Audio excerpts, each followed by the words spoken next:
Your company has decided to build a backup replica of their on-premises user authentication PostgreSQL database on Google Cloud Platform. The database is TB, and large updates are frequent.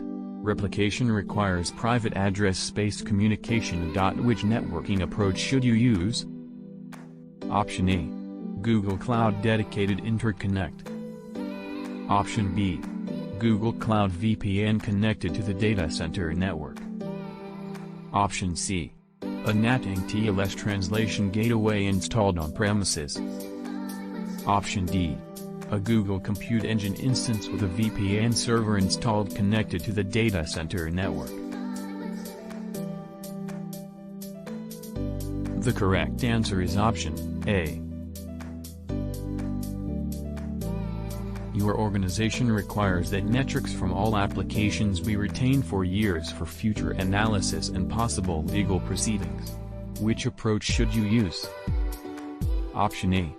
Grant the security team access to the logs in each project. Option B. Configure Stackdriver monitoring for all projects, and export to BigQuery. Option C. Configure Stackdriver monitoring for all projects with the default retention policies. Option D. Configure Stackdriver monitoring for all projects, and export to Google Cloud Storage. The correct answer is option B. Auditors visit your teams every month and ask to review all the Google Cloud Identity and Access Management (Cloud IAM) policy changes in the previous months.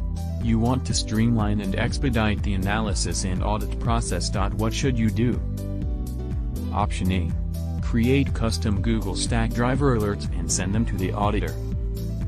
Option B. Enable logging export to Google BigQuery and use ACLs and views to scope the data shared with the auditor. Option C. Use Cloud Functions to transfer log entries to Google Cloud SQL and use ACLs and views to limit an auditor's view. Option D.